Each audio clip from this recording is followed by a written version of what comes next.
Etruscans.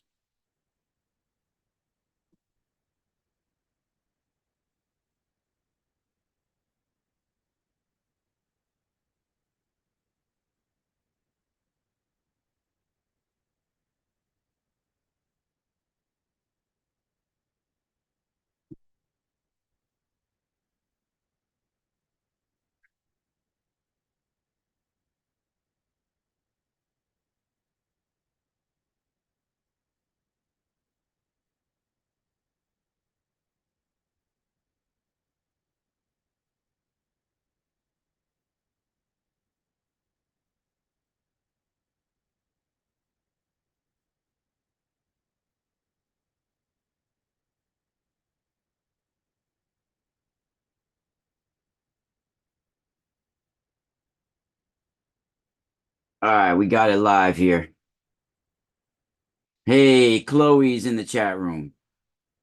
Thank you. Thank you. Yes, this is my birthday show. Welcome everybody to the Space Water Podcast here, live on YouTube. Let me see if I got the chat room going better up on here. Yeah, it is 4:10 a.m. here, and this is a really good quiet time for us to get into it. Really amazing.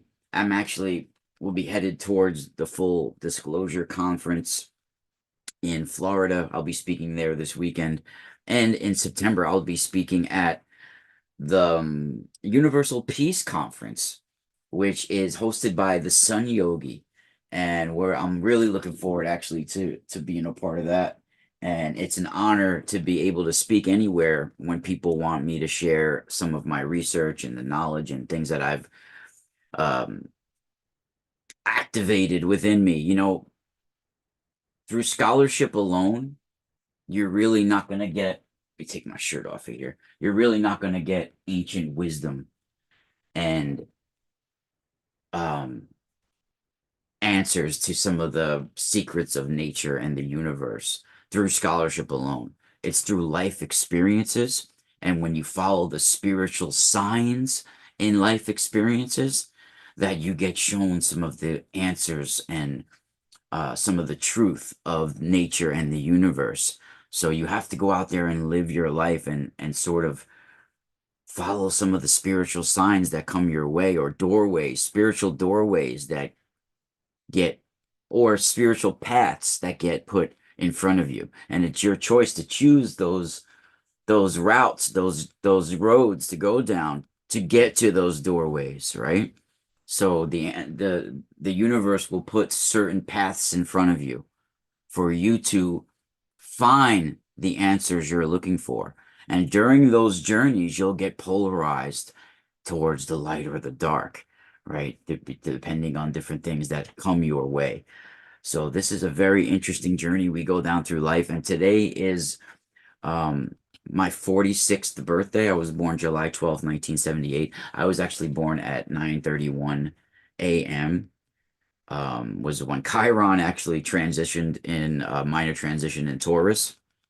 So I am definitely the wounded healer. I was born on July 12th at 9:31 a.m. after my mom was in labor for about 18 hours.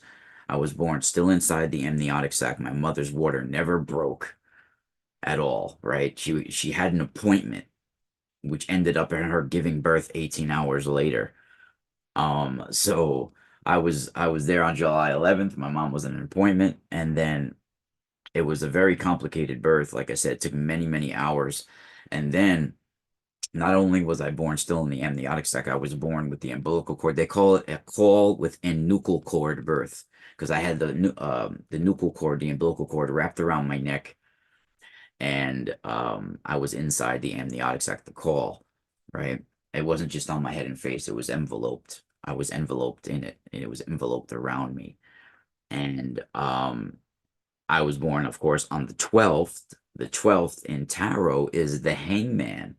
So literally, I was born with the noose around my neck inside the placenta amniotic sac because my mother's water never broke. And So literally the Naga birth, the noose around the neck, and look at me coming out with the book, The Golden Noose of the Gods. It's been part of my journey to show you guys that we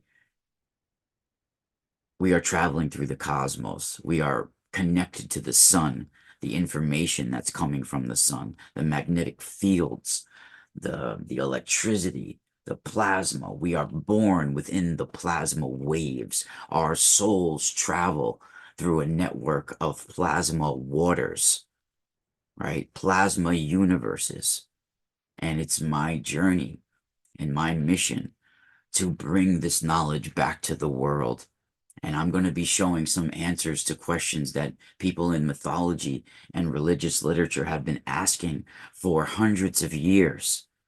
This is part of my journey here.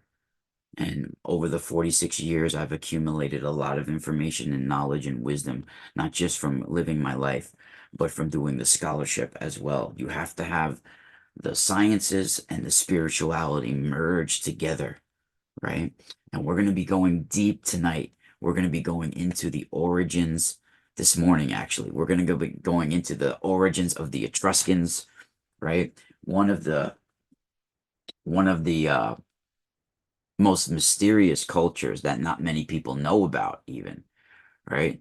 Not many people know about the Etruscans, and hopefully more people will join as we go. I did a show, I think, last night at this time, and there was like 50 people in the chat room. I was doing it with the crystals and everything. Usually less people come when I do the crystals, and more people want to come for the Space Water podcast, right? We're going to be doing 2 episodes of the Space Water podcast today. Another one's going to be in just 5 hours from now, right? I'm going to be up. So at about 9 a.m. or 9:30 a.m., I'm going to be having the Sun Yogi back on right here on, do I have his book right over here somewhere? I don't know if I have his book. It might be upstairs. I thought I had it. Oh yeah, I do have it. Nice. I got one of his books right here. So this is one of the Sun Yogi's books here. Uma Sankar. I've had him on my podcast before. I've actually had him on my radio show when my radio show was running. For those that don't know, I had a radio show for almost 10 years. First, it was on the Para X radio network, and it was called Spiral Radio. And then it was on the Truth Frequency Radio Network, TFR, Truth Frequency Radio, which to my knowledge is no longer running as well. But Pararex Radio Network is still up there. My old archives for the Pararex Radio Network you can find on themysticalspiral.com. That was from 10 years ago now. And then Truth Frequency Radio I did for from 2017 till early 2024, right? So I did regular radio, I've done podcasts, but it wasn't my never goal to be mainstream in these fields and to be doing all these conferences all over. That was never my goal, actually. My goal was just to let people know some of the experiences I've had and some of the research that I'm doing and some of the work that I'm doing, to pull in knowledge from the universe that we've lost, to awaken the knowledge that's inside of us that we've lost about the questions that we all are seeking. Who are we? Where do we come from? Where are we going? Right? Why are we here? What's our place in nature and the universe? Right? The insects, they know their place in nature and the universe. They know what their job is, right? A dog knows what a dog is, and a cat knows who a cat is. All these animals, they know their place, and a lot of the intelligent species here are even running along magnetic field lines, right? Journeying along the magnetic field lines. They're in tune with the flow of the universe and the harmony, the sound of the universe, right? The frequency. And we've seemed to lost that. We've seemed to lost our place. And in the Etruscans and many old cultures, it was way more important to be in harmony and in balance with those unseen energies of nature and the universe that can be seen through certain sight, though, can be sensed through certain ways, right? Just like a bat or a whale or other creatures that seem to follow magnetic field lines, right? Birds and things like that, right? We also have magnetite within our bodies. Animals, a lot of animals have magnetite. We're going to get into even the ancient pottery and ancient lava being snapshots of our ancient past in Earth, right? So we have magnetite in lava, we have magnetite within pottery, and when lava, when it hits the waters, when it comes down the volcanic mountain and it hits the sea, it cools very, very fast, rapid, very rapid, right? When that happens, it takes a snapshot of the magnetic, like the snapshot of the present magnetic field situation between sun and earth. And if the magnetic field is facing north, like it currently is, right, it'll take a snapshot of that. So there's ways of measuring um, the magnetic, like the pottery or the lava stone, so they can check to see if the magnetic field was facing north or south at the time. Because when they test the stone, the shavings will go towards, or it'll point towards, the stone will point towards the where the magnetic field is, the north, right? That's where it goes, magnetic north, right? But if it goes south, it'll show that the magnetic field was flipped at that time. So they've gone back in layers of lava, right? And pottery will do this as well, but they've gone back in layers of lava. We don't have pottery that's that old, but they've seen that over 700,000 years ago was the last time the magnetic field flipped. So we're due for this. I did a show.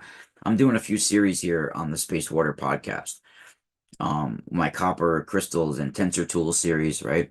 I also have the Sun Behind the Sun Chronicles. I did a show on the Sun Behind the Sun Chronicles. This is where I take walks during sunrise and we discuss certain topics, right? I also do this at sunrise and sundown, right? The Sun Behind the Sun Chronicles. And I did a show like a week ago about Earth's magnetic field flipping. So I don't want to start going back into that topic. You guys can go check that out. But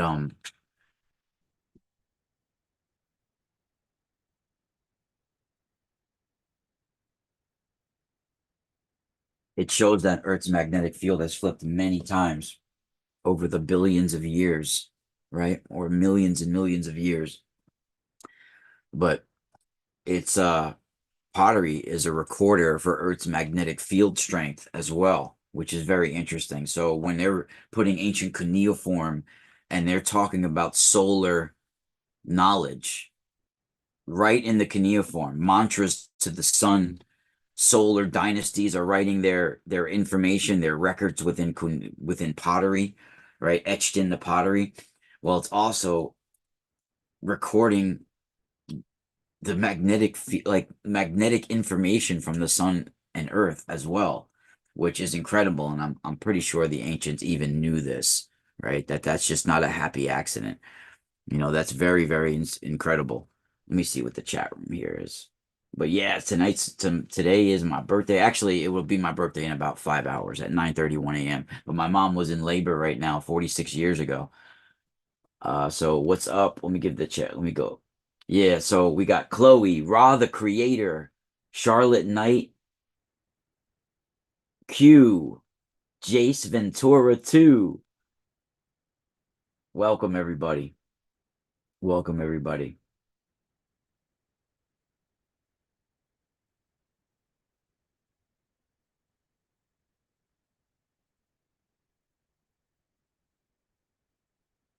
Yeah, I actually had um not just the umbilical cord problem, but it was born in the cold. And actually, it made when I was born,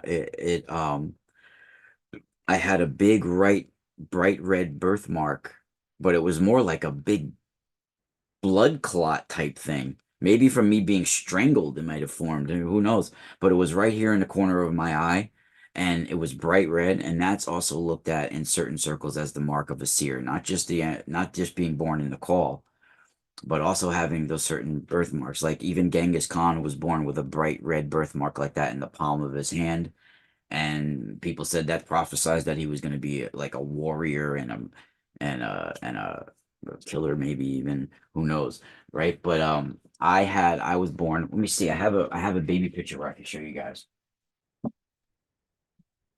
My parents had it removed when I was a young boy. I think I was like 2 or 3 years old when it was removed.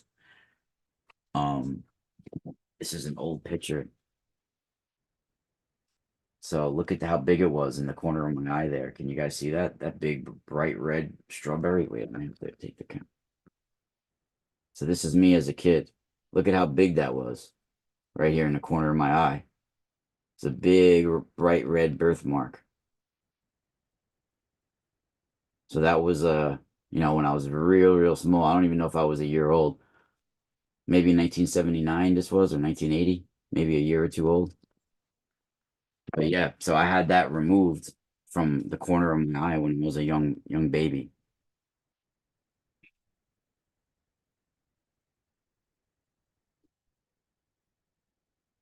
Very interesting, right? Very interesting. But yeah, right now. I got my smoky quartz buddy Tago right here, and he's got beautiful rainbow all over the pineal gland. In certain spots, he's got beautiful rainbow. I don't know if you guys can even see all the rainbow, but this is a really amazing smoky quartz from North India, Himalayas, and it's got rainbow all in it. I don't even know if you guys can see it on the camera, but the rainbow is all over this bad boy, all over the whole thing, and it's got UV reactive properties. This is one of my favorite ones, and this has been all throughout the world, and well, all throughout the United States at some sacred spots. And let me see if I can show you some of the.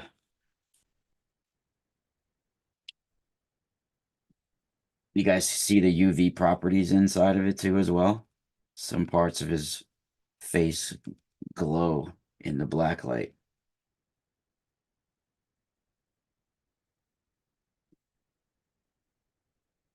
See that? Yeah, he's got UV properties. Not like some of the other ones I have, but like the volcanic agate and stuff like that. These volcano agates ones are really dope. And of course, you guys can see the video I did last night. That was pretty popular already. But the Uperlite, you guys can see the Uperlite from Michigan, the very orange lava stone. Definitely magnetite within this as well.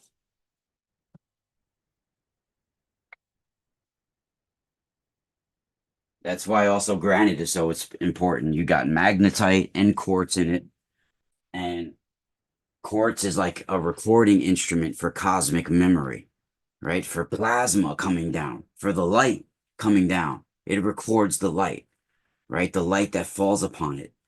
Even the gases and energies from the volcanic information down below, right?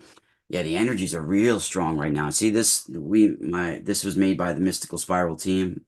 My wife and I create all these images that I put up there. Um, and she makes awesome videos at Magic Mika. Um, she does meditation and frequency videos and different videos. She just started her own YouTube as well.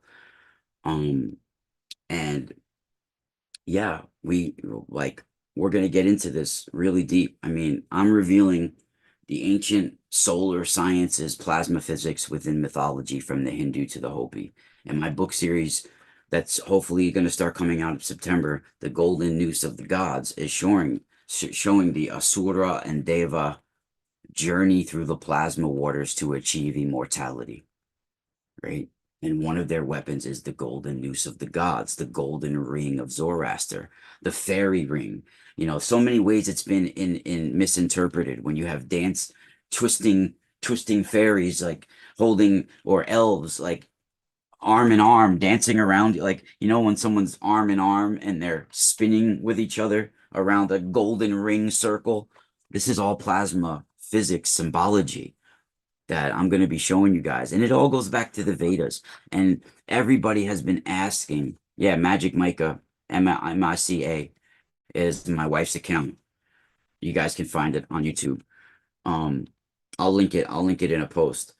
And I'm animated. I talk with my hands. I move around a lot too. So I'm an Italian, right? But and coming from a hereditary Italian family, right, on both sides, very spiritual, mystical people. I have certain, and the last name tells a lot. They get named by their trade, by their. I had a lot of blacksmiths, master blacksmiths, um, and in our family, and even seers, um, peasants like gardeners and things like this, and farmers. But on both sides, very high spirituality, right? And I have some of the last names in my family line as Bianco. That means the light or white, right? Even I have on the other side Di Mauro, which means of the Moors, or of the dark, right? And then I have also Colombo, right? My grandmother's maiden name is Colombo, which means white dove, right? All these very special names tell a lot. Even the last name of Castaldo, that means the casting, the guardians of the cast, has to do with uh, blacksmithing. It has to do with the guardians of the lemon groves. Like in Sicily, if someone had the lemon groves or a sacred grove that they needed to protect, they would hire the Castaldo, which would be a group of people that were guardians of the grove. But there's a much more symbolic meaning to that, right? And coming from not much information is known about the Etruscans. We only have necropolises and tombs to get our information from. Most of it has been destroyed, overtaken, and Rome built their superpower off the backs of these people, right? But it's mysterious about where their language comes from. It's mysterious about where their origins are. So let's dissect this from this. And like I said, coming from an Italian hereditary family with blacksmiths and mystics and dream seers and healers, um, we inherently realize, most of Italians do, that those in the Mediterranean at least claim that there's a huge difference between a Sardinian, Sicilian, Italian, Etruscan, and they didn't call themselves Etruscans or something, or Etrusci, the Etrusci, or something like this. This was what others called them. So we're going to get into what they called themselves, what they possibly called themselves, right, as well, right? So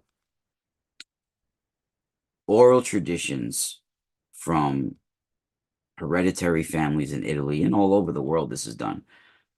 Many shamanic priesthoods, mystics, hereditary streghi or strega bloodlines, maga bloodlines, they carried their secrets and passed down their most important knowledge of the old ways, of the old ones, through a lot of oral traditions by the fire, Vedas, we called them, right? Or through hymns and poems and song, right? So they can also anchor in that cosmic music and energy to the antenna, the spinal current of their bodies, right? And one of the most incredible pieces of information that has been passed down through Italian strega bloodlines is the very origins of these people, right? Scholars have been debating it, uh, where this amazing, super powerful, intelligent civilization could have emerged from, right? They don't have an Indo-European language. They don't, they were translating, and they have about 13,000 or more Etruscan inscriptions that have been recorded from necropolis, tombs and things like this. And because they know what the phonetic sounds of the Greek alphabet sound like, they sort of roughly thought they understand what the Etruscan language sounded like as well. So they have a roundabout, I guess, way of sort of pulling out the old Etruscan language, but the origins is shrouded in a mystery, completely shrouded in a mystery, right? And Etruscans were musicians. They had their women held high status. Their women were educated right along with the men. They knew just as much. They had just the same jobs. They held the same positions, stuff like that, which was rare in those times, right? And the Rome, like I said, they would have never emerged and built their superpower if they didn't get their knowledge from the Etruscans.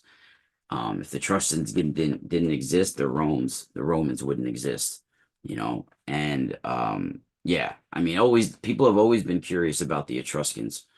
I got this guy over here too, but Rome, like I said, they wouldn't even exist if it wasn't for the Etruscan knowledge and culture, right?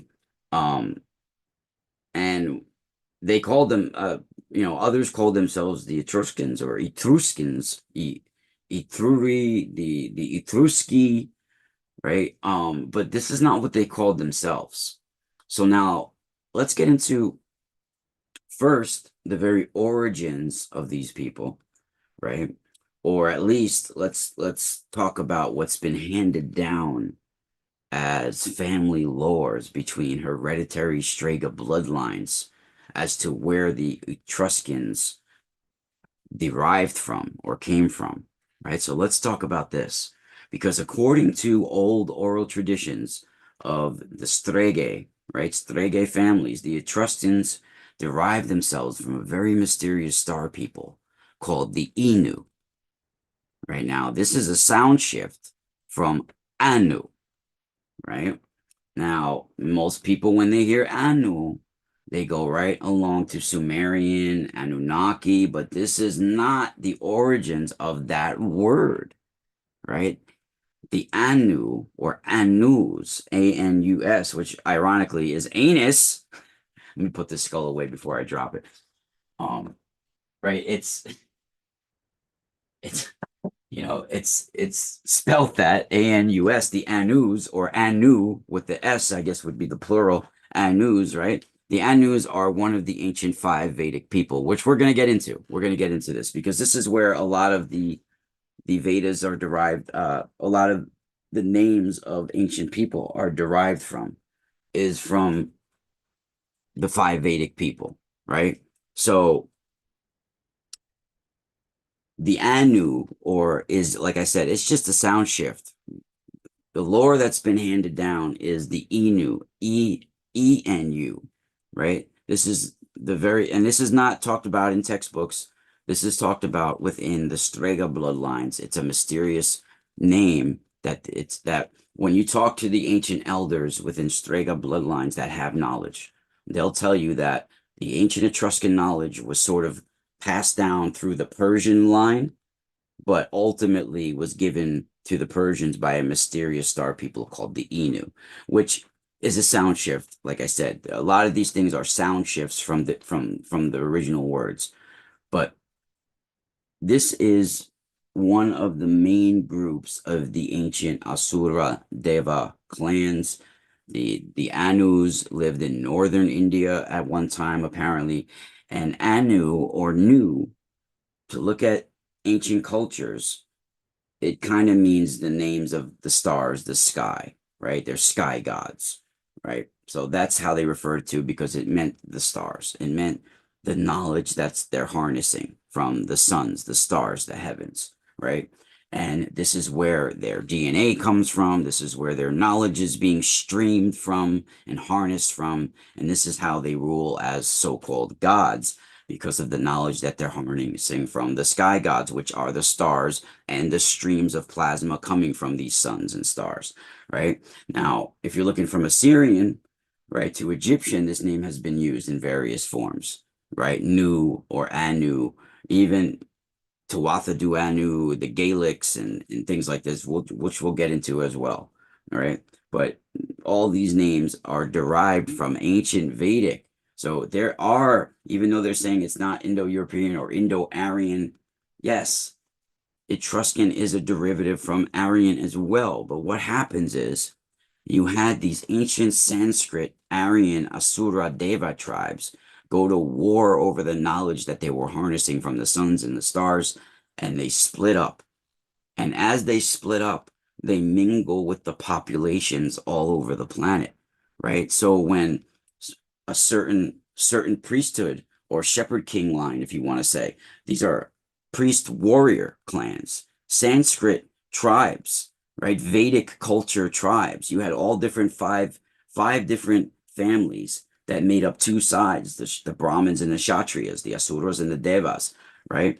And but all these different families existed in these tribes, and some were Asura and Deva hybrids, right? They're priest warriors, right?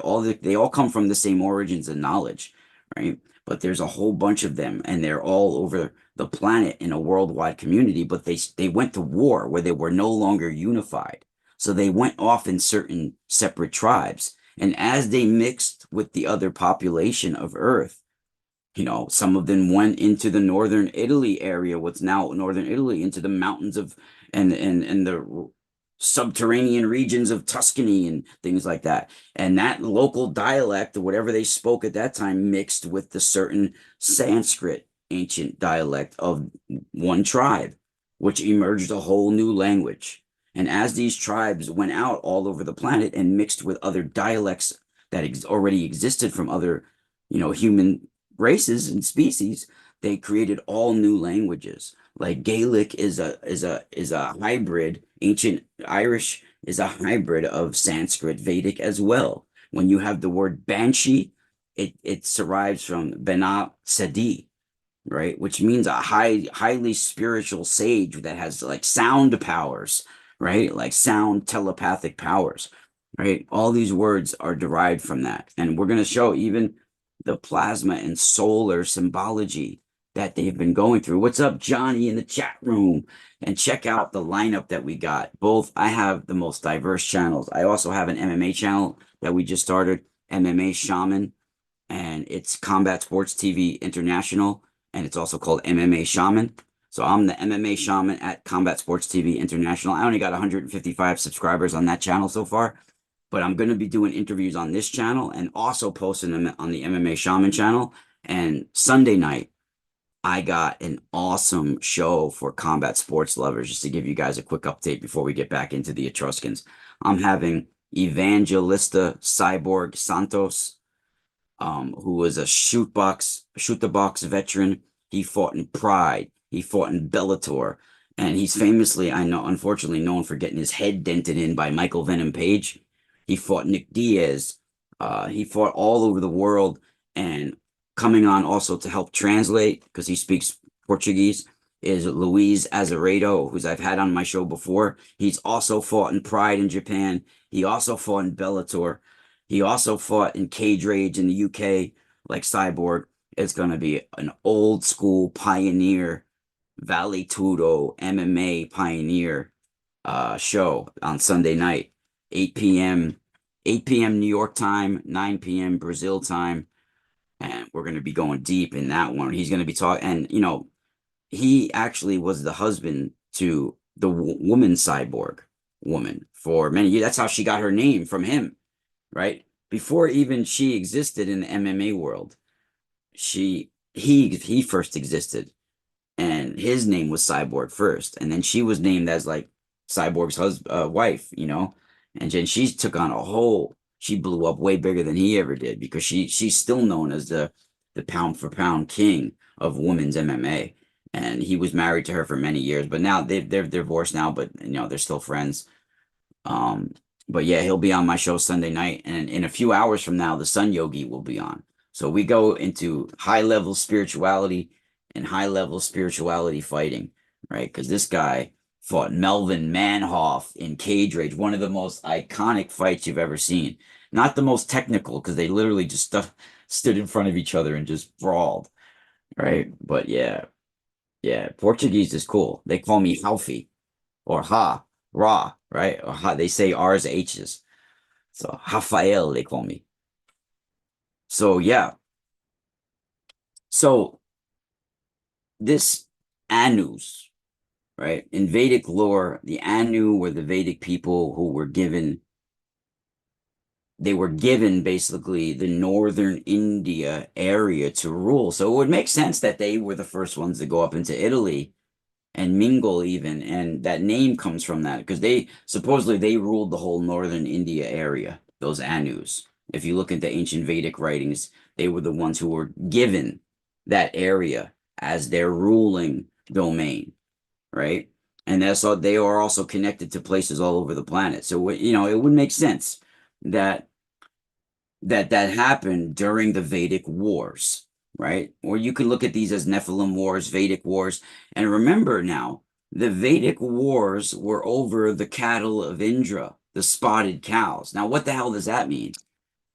That literally means the rays of the sun, my people, right? They were going to war over the knowledge they were harnessing from the sun. That's not a booger either. Doesn't see that? It makes it look like a booger's in my nose. That's just the side of my nose. Unfortunately, the light goes right in there to make it look like a booger. When I go back real quick, it's like, oh, does he have a booger in there? Nope. That's just the inside of my nose, a-hole. Yo, I went on the friggin' I went on damn, I need to get some water. I went on Basis TV and with Miles. Um, thank you, Charlotte Knight. I went on Basis TV with Miles, and I also went on a few other popular podcasts, like the Jeff Mara podcast and Philippine. And I'm like, the guy was like, oh, like he paused it and took it off record for a second. He's like, dude, just want to give you the heads up because I don't, maybe we should start over, but you've been talking for like 20 minutes and you got a booger. I'm like, bro, it ain't a booger. Let me show you real quick. Maybe I gotta fix the tilting of the chair or something. I really don't care. If all the information I'm sharing and someone wants to focus that I had a booger, but it's not even a booger. It's just the light. Unfortunately, the light is bright right here. I don't think it looks good without the light in here. Actually, the green screen won't look. It'll start messing up the green screen if I don't have a light. So I got to have like a bright light coming at me for the green screen behind me. But I don't really care. But when someone's got a booger, I guess it's like Austin Powers when there's that mole. Moly, moly, you can't focus on anything else. It's just booger, booger, booger, booger, booger. It's like radar right to the booger. And if someone's talking, you're just looking at the freaking booger. Yeah, right. That's crazy. That's crazy shit. But Italy during the Vedic wars was a refuge. I'm sure they made their home in the Tuscany mountains and Tuscany areas. There's interesting areas. That's a very interesting area. What's up, Lynn Earthling? Oh, Johnny. That's Johnny. You're the Johnny from Johnny Raymond, right? Make sure because I got to remake you moderator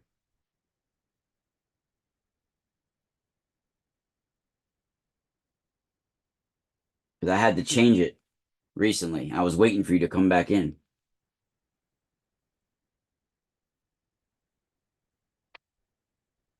Welcome, Lynn Earthling. Damn, we had like 60 people almost in the chat room last night at this time. Maybe it was a little earlier. Maybe I started at like 3:35 or 3:45 last time. But I had like 60 people in the chat room last night. Yeah, Johnny, I got you, brother.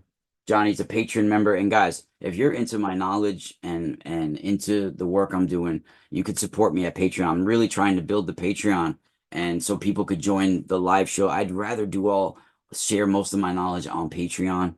And I'm if we could build the live groups, I'd do groups on there every night where I'm teaching people how to work with the crystals and copper and showing people how to work with certain things and giving people pointers even on electroculture, urban electroculture and gardening, and all the mythology and all of this. I have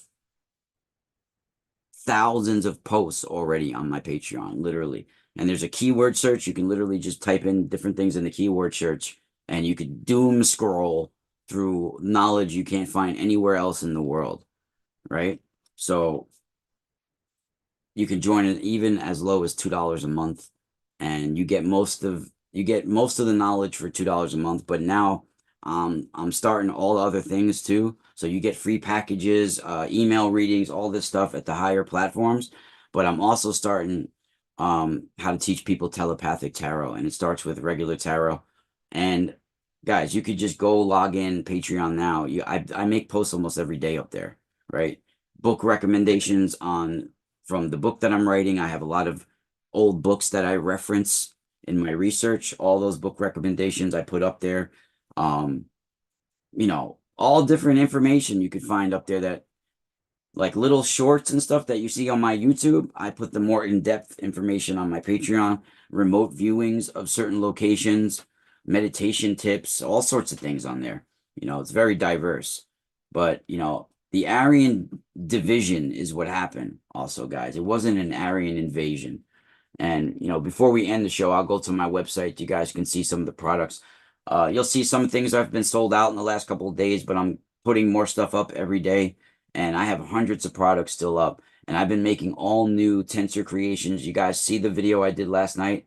It's got almost 3,000 views already.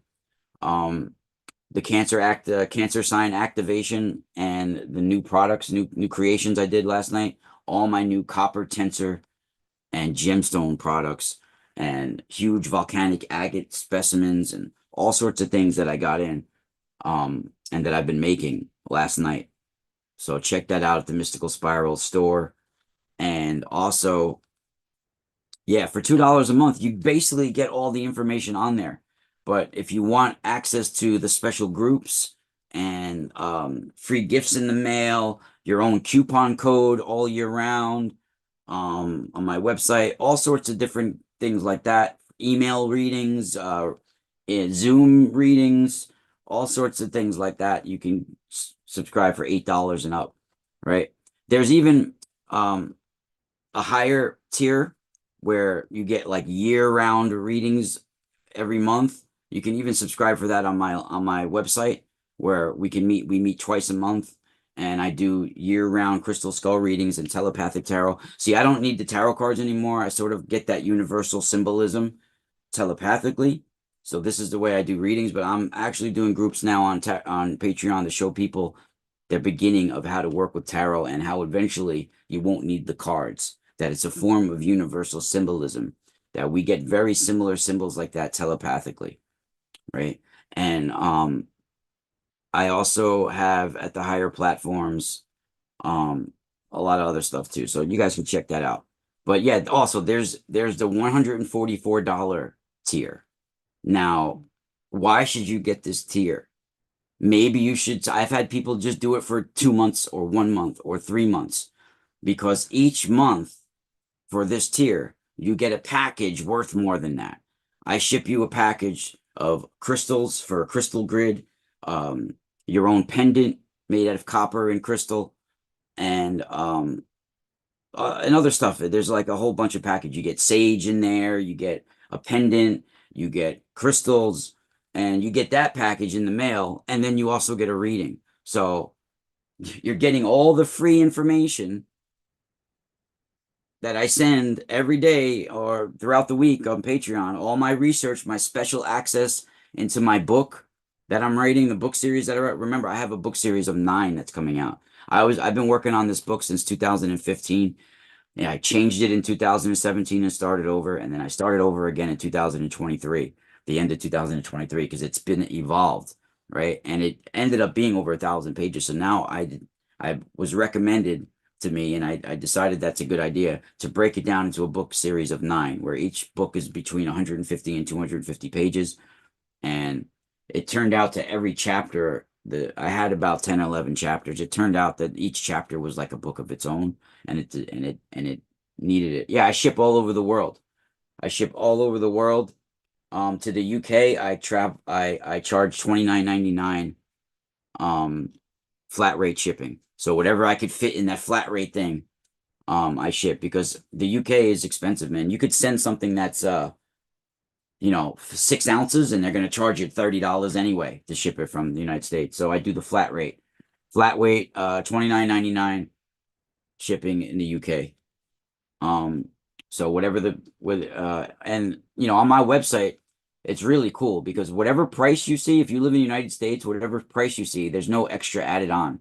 Included in that is the free shipping, the tax, everything. So that's the price. I don't add any extra fee at checkout, right? So if you're checking out, the shipping's already in there. Everything's already included in the price. So if something's $29.99, that's it. Unless you live outside, unless you're international, then I charge for the shipping. And like you get a free gift package with every order. I dare anybody out there who's bought something from my website to tell me that they didn't get something extra in their order. I dare someone. It's never happened. I don't think it's ever happened. I don't think I've ever just sent somebody their order. I always send something.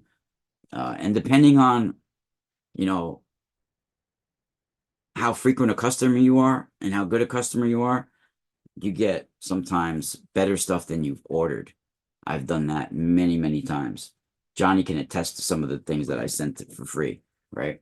So let's get back into it. That's at the mysticalspiralstore.com. I have summer clearance up on many items. The little mini high altitude quartz crystal skulls, there's some of them that have just sold out, but I have a few more left. I'm putting those up today.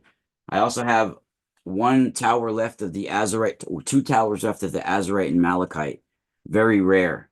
Very rare. Those are so cool because I was going to keep two of them, one for me and my wife, but we ended up saying, they all the other ones sold. We got to I'll try to get more for myself in the future.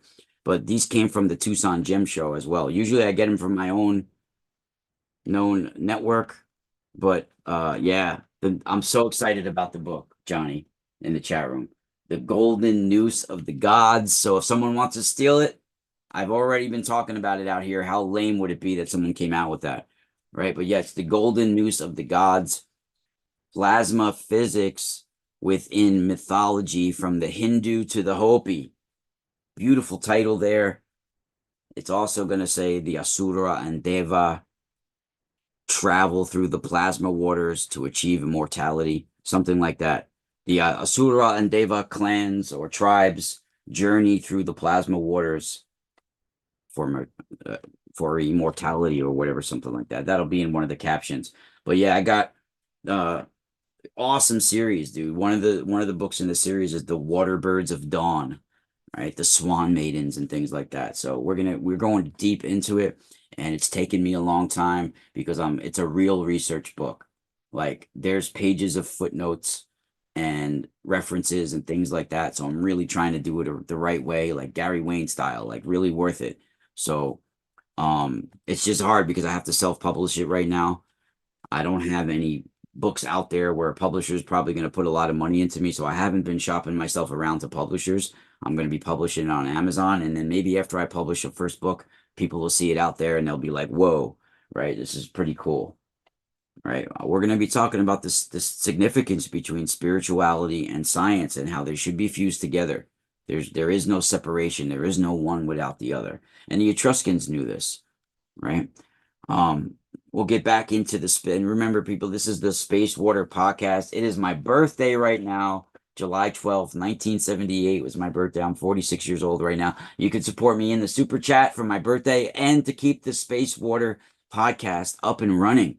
Everybody, I have a free information website. I pay over $1,500 a year just to keep my websites running, my store and my other website. And I don't have any ads on there. Nobody pays me for promotional ads, or I don't have any sponsors or anything like that. This all comes out of pocket. And I had to have the mysticalspiral.com, which is a free information website. I've had it since 2015. It costs a lot to keep it up. I would really appreciate people even if you can afford $1.99 donation, $2 donations. I have a PayPal that you can find at themysticalspiral.com, and right here on YouTube in the super chat you can as well. But yeah, I never ask people as well, but right now is a trying time. I'm actually trying to get to the Full Disclosure Conference this weekend in Florida that I've been asked to speak at as well, and it's a lot of money for I gotta for the rental to go down there. And I have to take my family with me because I can't be down there for a week without my family. But so really would appreciate everybody. I've been giving out and doing free podcasts and radio shows for a decade, and very rarely does people support me like that. And you can also support by going to the mysticalspiralstore.com and get you a life-changing device or jewelry or however you want to do it. You can wear it for jewelry. You can use it as healing devices for your mind, body, and soul. And there's scientific properties. Oh, shout out to Chloe. Word, Chloe. What's up, Chloe? Thank you. That's what's going on. So, guys, not only does this help reduce fatigue, protect you from EMF, all sorts of balancing your emotions.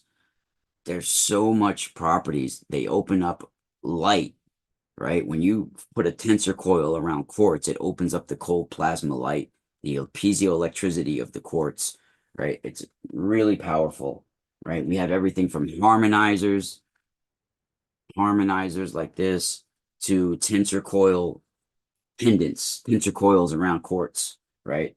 You guys check this out. Let me show you guys. Hold on real quick before we get back into it.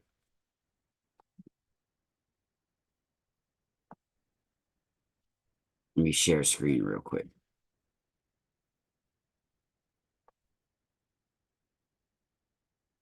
So you guys can see this on screen. Look at this bad boy. I've been making these. I can't believe this is still available. And for only $99, the gemstone is worth that itself. Let me show you guys. Let me take off the volume on this. This is my own website, YouTube, so don't flag me for being on my own website here. This is my own website, YouTube. So don't flag me down. Don't flag me down. Um, where is oh this is the picture.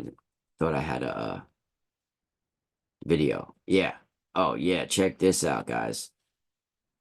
Look at this. This is a royal cubit copper tensor coil wrapped around Ethiopian gemstone opal.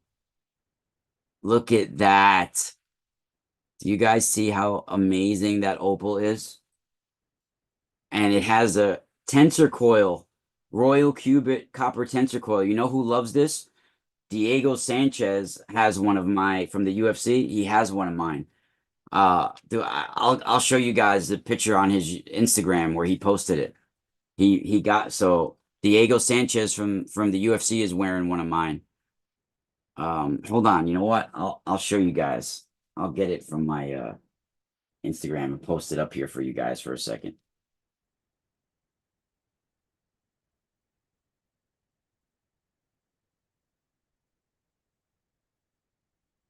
Watch this. I'm gonna show you guys.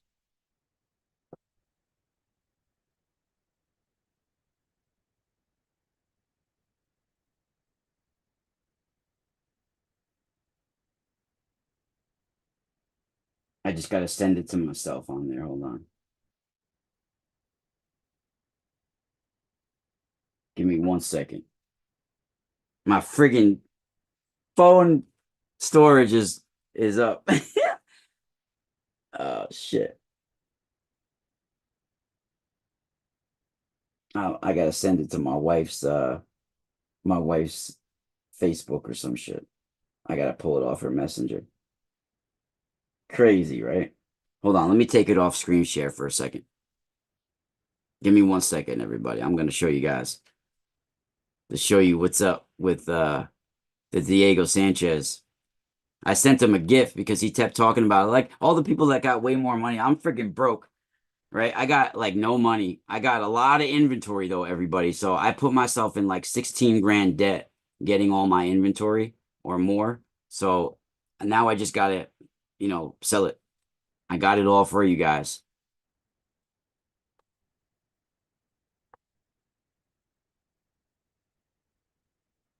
Hold on.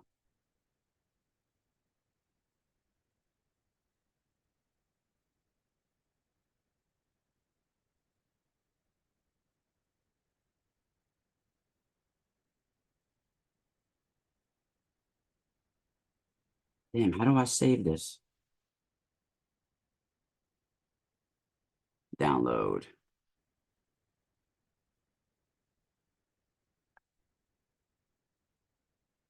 All right. Now hold on. Let me share screen for a second. So you guys can see. You guys, this is pretty cool actually, because I love Diego Sanchez. Here we go.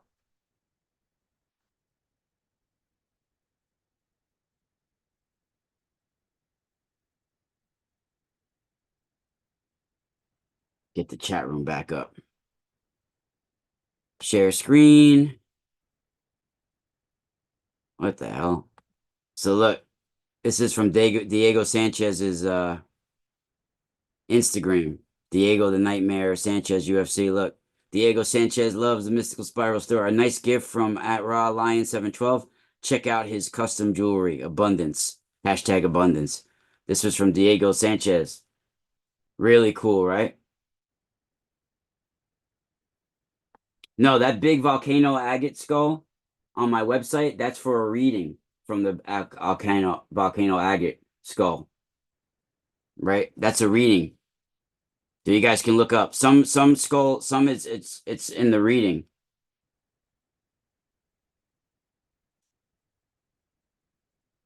That's for a reading, the big volcano agate skull on my website. Yeah, no, that's not $144, that website. That skull.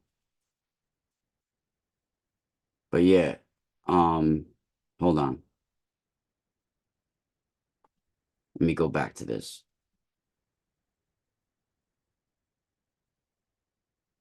Which one are you talking about? Volcano agate. So these guys, these show are out of stock. I actually have two more I'm gonna add up to the website. They just were purchased recently. These are the rare malachite and azurite and malachite hybrids. These are friggin' dope, right? I also have the collector's grade big pieces of shungite. I have more of the these crystal skulls, and they have rainbow all over them. They're Himalayan quartz crystal skulls. I have to add those as well. But yeah, and I have amazing astral dragon, golden healer dragons for protection. Guys, I put huge sales up because I really need to get rid of the inventory. I'm stocked with inventory, everybody. So we even have, look at this. This is blue goldstone. I don't know if you guys have ever seen how amazing blue goldstone is. Look at that. You see that? How it's like a twilight star sky? Incredible. Incredible. If you are looking for a volcano agate skull, though, um, I do have a few. I have a couple in my inventory that I'm willing to put up for sale, but they're very highly detailed and very special, and I can't compromise on the price. I'll show you what I mean.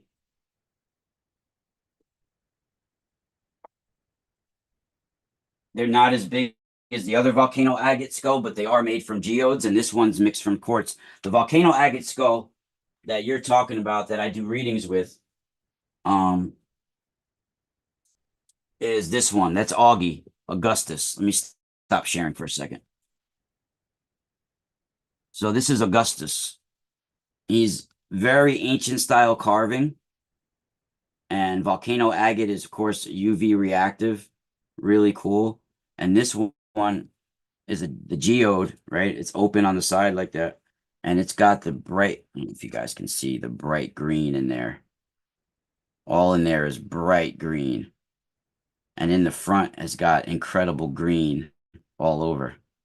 See that? Insane. And in there is all green, electric, Incredible Hulk green in that geode. Insane.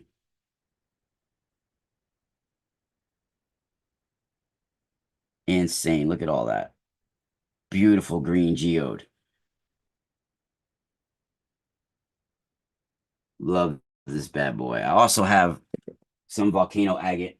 These are not up on the website right here. This is mixed with quartz. This is very high quality. And if you see, no other carvings like this in the world. This is specifically done for me by Orlando. The detail of above the teeth, like the indentations, nobody really does that. Even Leandro de Souza doesn't do that. And also in the back, the sutures. You see the way it goes? He has the very suture. So when you feel it, it has the very feeling of a real skull. It even has the way the sutures separate and everything. The occipital, he has the occipital nerve or whatever it's called, the occipital area here. All beautifully done. And this is incredible green all over the face. See that? And then it has the quartz in there as well. Look at this bad boy.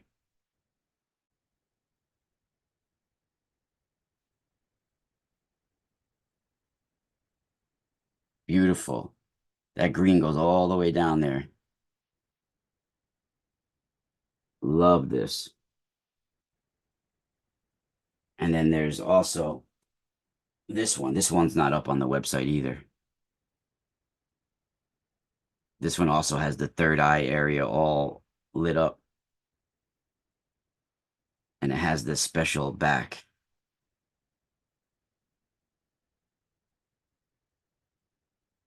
Ooh, this one is different in the back. Really cool.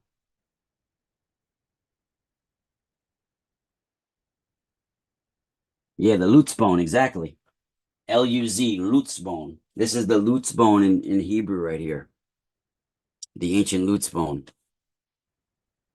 And that is a very special area for, they actually believe that even in the grave, that this return retains the information and stores the information of your life. So right on top of the spine, where the brain meets the spine in there, right under in the occipital area, is the Lutz bone.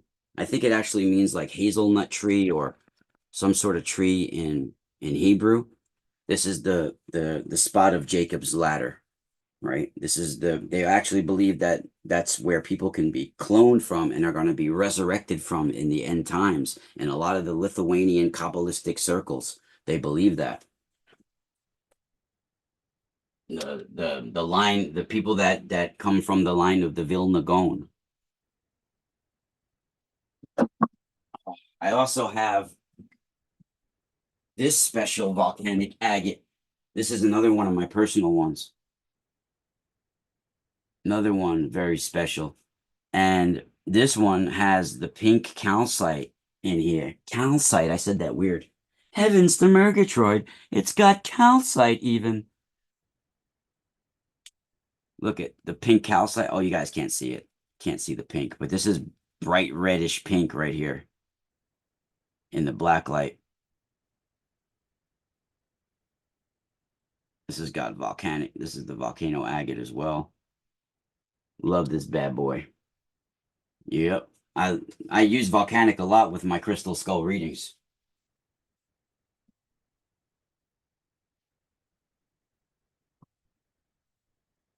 I also have this bad boy I need to put up for sale as well. The other one sold already that I had. This is the Uperlite Lava Stone from Michigan. You guys can see watch the electric orange all over that, right? It's lava stone. Incredible.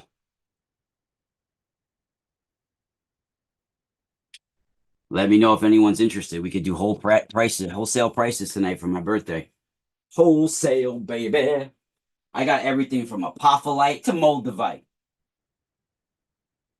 I got everything from golden helix quartz to pink lithium quartz.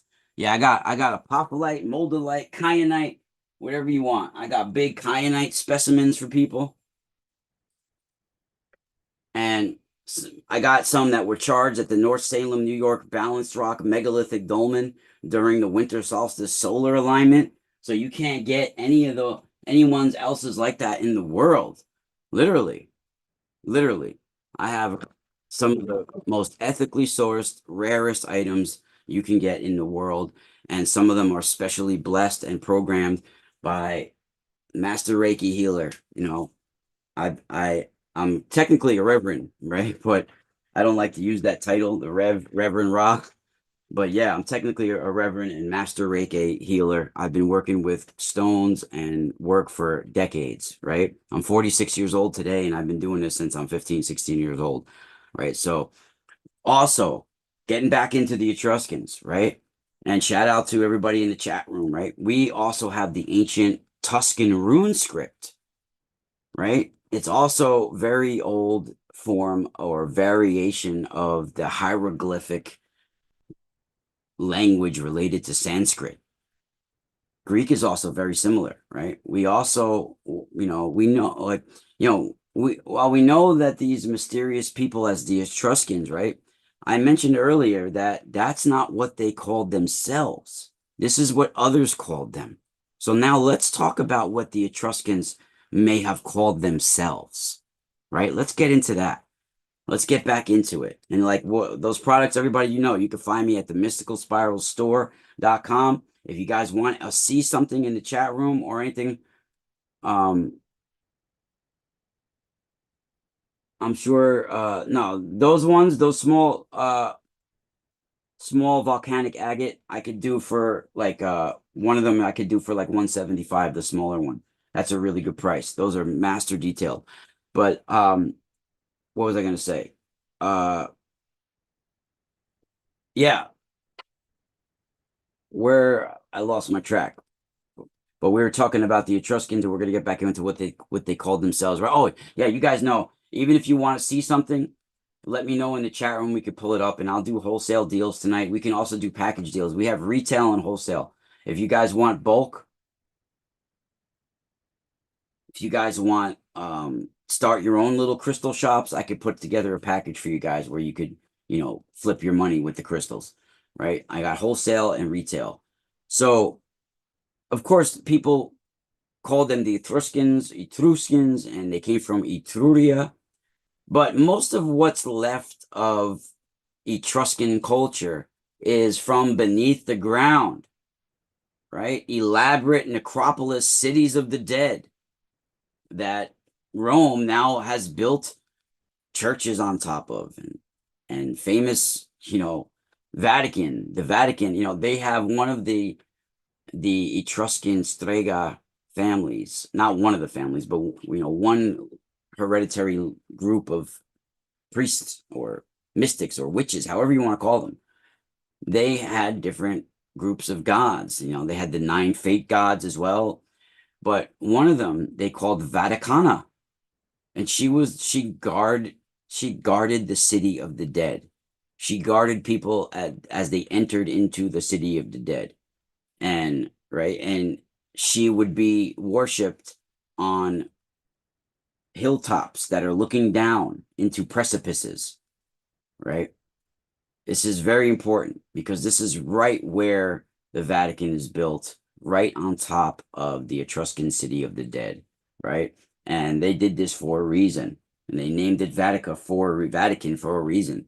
It is the Etruscan goddess of the dead, right? And it's a death cult religion. It's all about death and when you die and preserving death and all of this, right? Now, the Etruscans, now we have remnants, various remnants of writings of family names and what they called themselves and possibly called themselves from these necropolis cities of the dead. Now, Etruscans, they may have called themselves the Rasena, right? Which is spelled Rasena, Rasena, but I'm sure it wasn't pronounced like that. Now, there was derivations of this as well, like Tirsena, Turhini, Tuscana, like as obviously we get Tuscany derived from that. Turhini, okay, Rasena, um, Terseni, Turhini. There's different derivations of this, and you see this name throughout Etruscan symbolism and literature and mirrors that they had, these special mirrors, which I could show you guys pictures of. Let me see if I have one of I think I have one of Sylvanus. Let me first pull it up.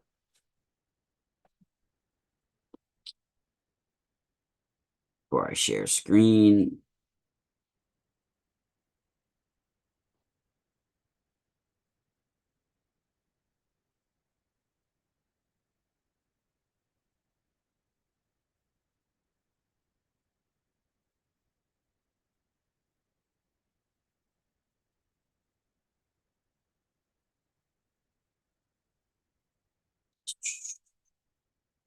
Coming right now. Hold on. Found it. All right.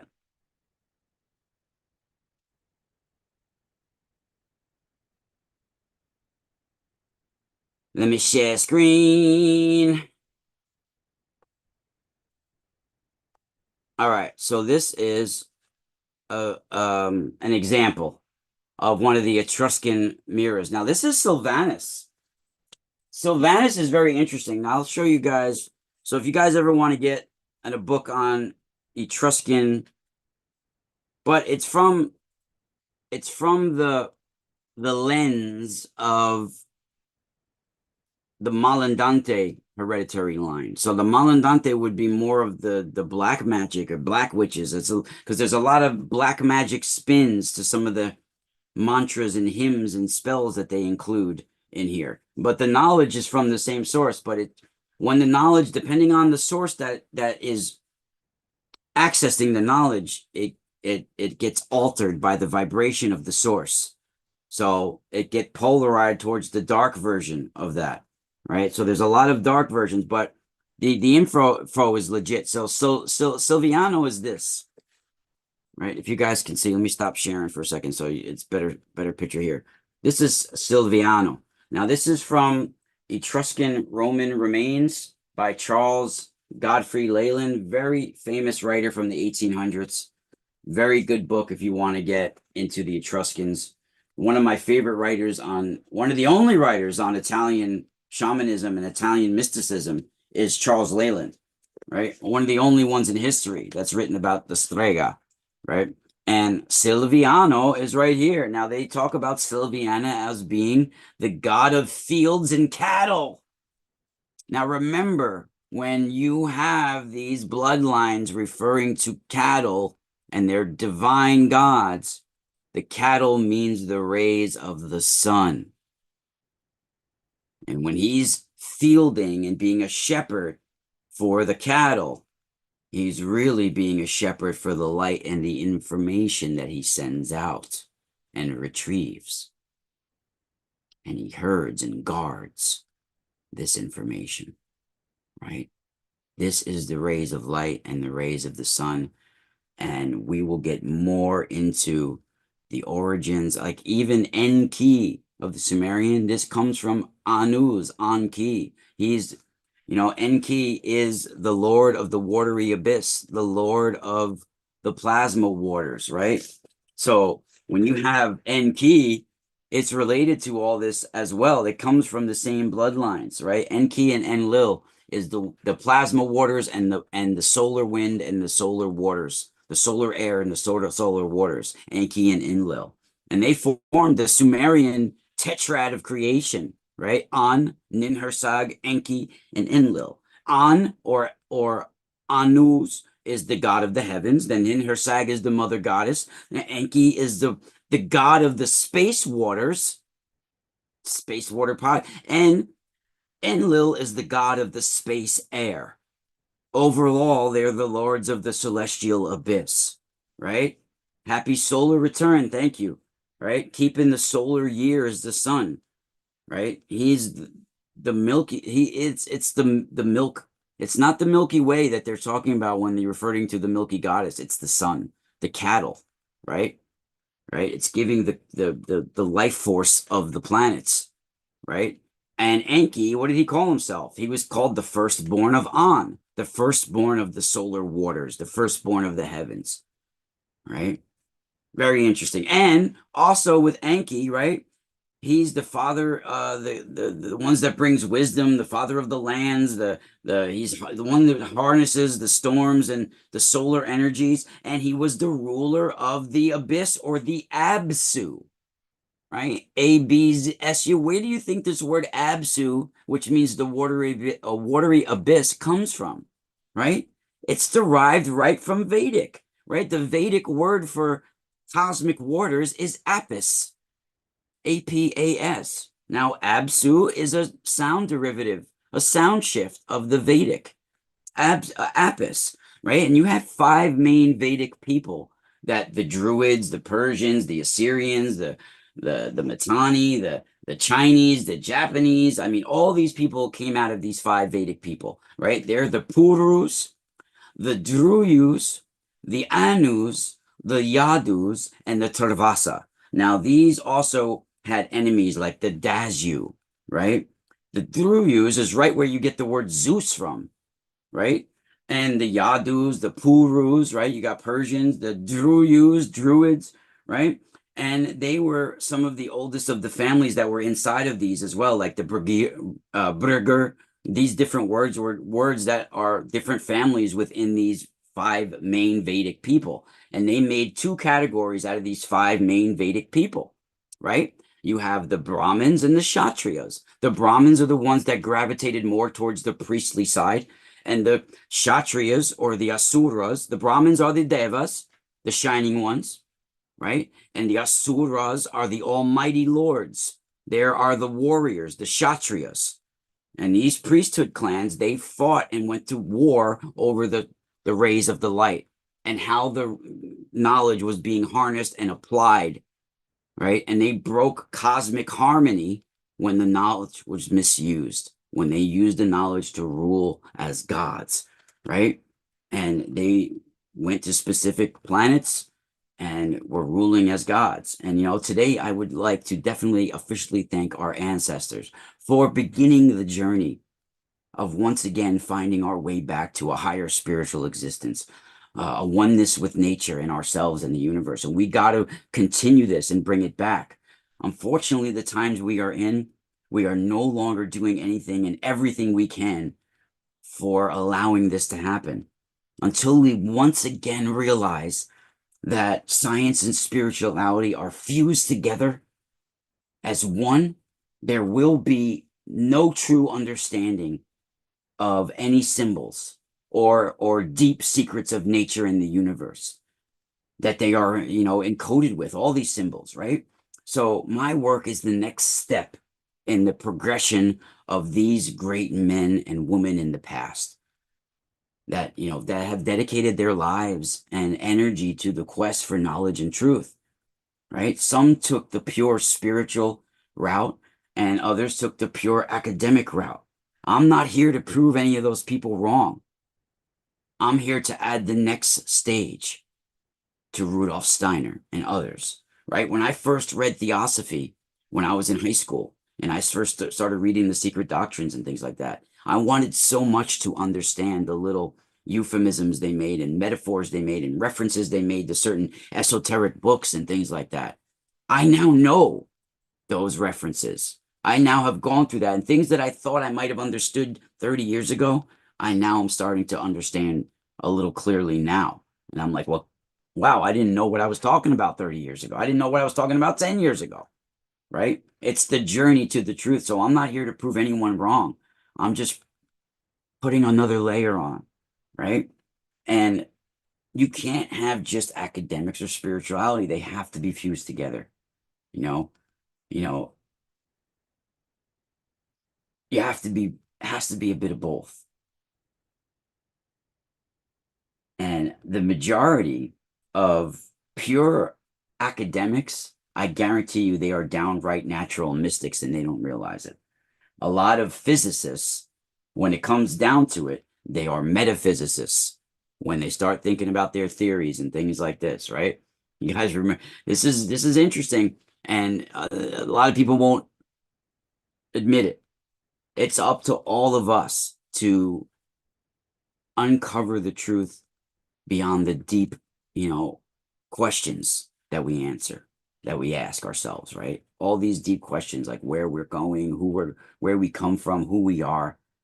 I do know deep within the depth of my being, right, that many of the ancient writings give us detailed answers to these questions we're asking. And we've lost the true meaning. This is where mythology was developed, right? My journey, I've had various downright spiritual experiences going through the work of past crusaders for the truth, reading over the work of past men and women. I've had downright spiritual experiences just from reading the book, right?